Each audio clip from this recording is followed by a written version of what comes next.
નમસ્કાર મિત્રો, તો સ્વાગત છે તમારું બધાનું ફોરેસ્ટ વાલા યુટ્યુબ ચેનલના એક નવા વિડીયોમાં। તો આજના વિડીયોમાં વાત કરીશું કે હાલમાં જ ભરતી બોર્ડ દ્વારા છે તે ફાઇનલ આન્સર કી જાહેર કરી દેવામાં આવેલી છે અને આ ફાઇનલ આન્સર કીમાં ભરતી બોર્ડ દ્વારા ફક્ત 2 જ પ્રશ્નો છે તે રદ કરવામાં આવેલા છે અને હવે ટૂંક સમયમાં એલઆરડીનું ડીવી માટેનું ફાઇનલ લિસ્ટ છે તે જાહેર કરવામાં આવશે અને તેની પહેલા આપણે ઓપટ આઉટ એટલે કે જે પણ ઉમેદવારો ગુજરાત પોલીસ ભરતી બોર્ડની સાથે અલગ અલગ જે એક્ઝામમાં પાસ હોય તો એલઆરડીમાં ઓપટ આઉટ આપજો, જેનાથી જે ખરેખર ઉમેદવારો જે 3 થી 4 વર્ષથી તૈયારી કરે છે અને જે સેવાડાના મિત્રો છે તેને એક સરકારી નોકરી કરવાનો તક મળી રહે અને તે માટે થઈને આપણે એલઆરડી ઓપટ આઉટ અંદાજિત કેટલા ઉમેદવારોની સંખ્યા આપવામાં આવેલી છે તેની વાત કરીશું અને જો આવું કરવાથી શું મેરિટમાં ઊંચું રહેશે કે નીચું તેની વાત કરીશું અને ફાઇનલ રિઝલ્ટ છે તે ભરતી બોર્ડ દ્વારા ક્યારે આપવામાં આવશે તેની વાત આપણે આજના વિડીયોમાં કરીશું। તો શરૂ કરીએ આજનો વિડીયો। તો સૌપ્રથમ એલઆરડીમાં આજે જે માર્ક જાહેર થયા છે,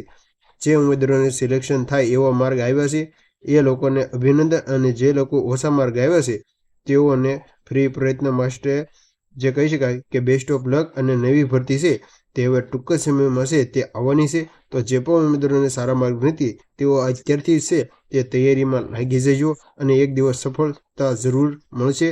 તો તમે જોઈ શકો છો કે યુવરાજસિંહ જાડેજા દ્વારા આ રીતે દરેક ભાઈઓ બહેનો છે વિનંતી છે કે કોઈ એક જગ્યાએ આપને નોકરીમાં સફળતા મળી હોય તો અન્ય જગ્યાએ ઓપટ આઉટ કરી અને તમારી જગ્યા અન્ય વ્યક્તિને મળે તે દિશામાં આ પવિત્ર કાર્ય શ્રાવણ માસમાં આવશ્યક કરવા વિનંતી। એટલે કે હાલમાં જ શ્રાવણ મહિનો છે તે ચાલી રહ્યો છે, તો જો ઓપટ આઉટ કરશો તો જે ખરેખર વિદ્યાર્થીઓ જે ઘણા વિદ્યાર્થીઓ તૈયારી કરે છે તેને નોકરી મેળવવાનું એક સપનું છે તે પૂરું થશે અને આ પવિત્ર કાર્ય શ્રાવણ માસમાં આવશ્યક કરવાથી આપનું આ એક મહત્વપૂર્ણ પગલું અન્ય વ્યક્તિના ઘરમાં અખંડ જ્યોત પ્રગટાવી શકે અને તેમનો જશ આપને ફાળે જશે। એટલે કે આવું કરવાથી ખરેખર મિત્રો તમને જ ફાયદો થશે। સરકારી નોકરી પાસ થયેલા દરેક વ્યક્તિ સુધી આ ટ્વીટ અને માહિતી પહોંચાડવા જેથી મહત્તમ લોકો આ સેવામાં કાર્યક્રમમાં જોડાય, જેનાથી ઓપટ આઉટ જેટલું પણ સારું થશે તેવો જ ઉમેદવારોને છે એટલો જ ઉમેદવારોને છે તે ફાયદો થશે। તો તમે સ્ક્રીન પર જોઈ શકો છો કે દરેક મોટી સંખ્યાઓમાં કોમન ઉમેદવારો હોય છે કે જે હવે મોટાભાગની ભરતીમાં વેઇટિંગ લિસ્ટ નથી પ્રથા બંધ, એટલે કે વેઇટિંગ લિસ્ટની પ્રથા છે તે બંધ છે। ઓપટ આઉટ એક જ રસ્તો છે કે હું સીસીસી ગ્રુપ બીમાં પાસ થયો છું એટલે એલઆરડી અને હાઈકોર્ટ બિલીફમાં ઓપટ આઉટ કરું છું અને એલઆરડીમાં 145 માર્ક છે તે આ ભાઈને થાય છે। તો આ ભાઈને ખૂબ ખૂબ અભિનંદન કે જેઓ એલઆરડીમાં છે તે ઓપટ આઉટ આપવાના છે અને એલઆરડીમાં 145 માર્ક એટલે કે ખૂબ જ સારા માર્ક કહી શકાય। ત્યાર પછી એક ભાઈને જે તમે સ્ક્રીન પર ફોટો જોઈ શકો છો કે 139.75 માર્ક છે તે એલઆરડીમાં આઉટપુટ આપવાના છે। ત્યાર પછી એક બહેન છે જેને 114 માર્ક છે જે અન્ય પરીક્ષામાં છે તે પાસ છે એટલે કે સીસીસીમાં તે પણ ઓપટ આઉટ છે તે એલઆરડીમાં આપવાના છે। ત્યાર પછી તમે સ્ક્રીન પર જોઈ શકો છો એક ભાઈ છે જેને 130 માર્ક છે જે ડીવી નથી કરાવવાના। મારો મિત્ર છે જેને ને રૂબરૂ મળીને વાત કરેલી છે, એટલે કે આ તમામ માહિતી છે તે સાચી છે, તમે સ્ક્રીન પર જોઈ શકો છો। ત્યાર પછી છે જે અલગ અલગ જે કમિશનર મહિલા હિંગ છે જેવી અલગ અલગ પાણી પુરવઠાની છે નિયામક વિકાસક જાતિ કચેરી વિભાગમાં જે અલગ અલગ 9 જેટલા વિદ્યાર્થીઓ છે તે એલઆરડીમાં આઉટપુટ નથી આપવાના, જેને સારા એવા એલઆરડીમાં માર્ક છે અને જે હાલમાં આપણે આગળ વાત કરીએ કે 2 એક્ઝામમાંથી કોઈ અન્ય એક્ઝામમાં જો ડોક્યુમેન્ટ વેરિફિકેશન અને ફાઇનલ સિલેક્શન થઈ ગયું હોય તો તે ન કરાવતા આટલા ડીવી નહીં કરાવી હું ખાતરી લઉં છું। આ ભાઈએ છે તે તમે સ્ક્રીન પર જોઈ શકો છો કે એટલા વિદ્યાર્થીઓ એમની 8 થી 9 વિદ્યાર્થીઓ છે તે એલઆરડીમાં આઉટપુટ આપવાના છે અને જે હાલમાં કોઈ એક સરકારી નોકરી તરીકે ફરજ બજાવે છે। ત્યાર પછી આપણે વાત કરીએ તો તમે જોઈ શકો છો કે 10 થી 15 દિવસ થઈ શકે, જેનાથી જેટલું બને એટલું છે જે ઉમેદવારોને ફાયદો થશે। અને ત્યાર પછી એક ભાઈ છે જેને 115 માર્ક છે તેઓ પણ છે એલઆરડીમાં છે તે આઉટપુટ આપવાના છે।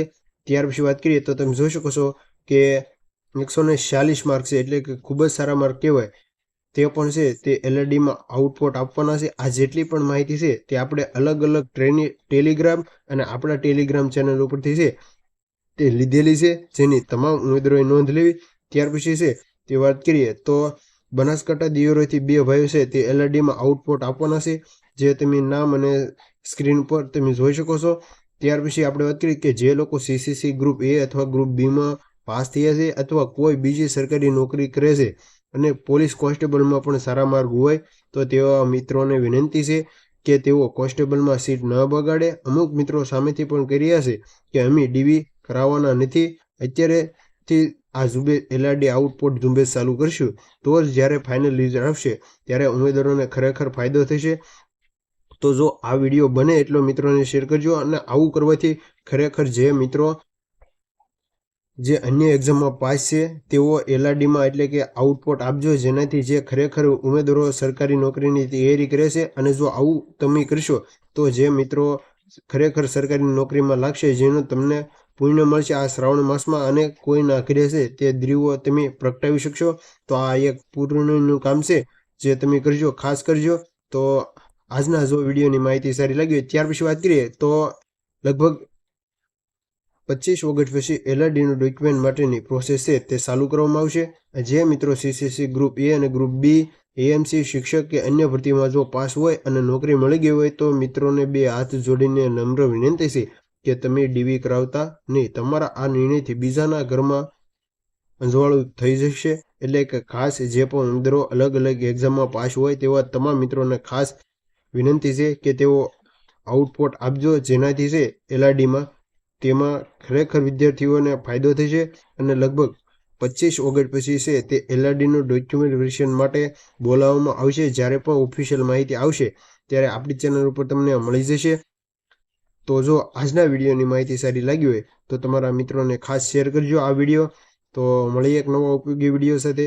ત્યાં સુધી બને રહેજો. Thank you for watching video.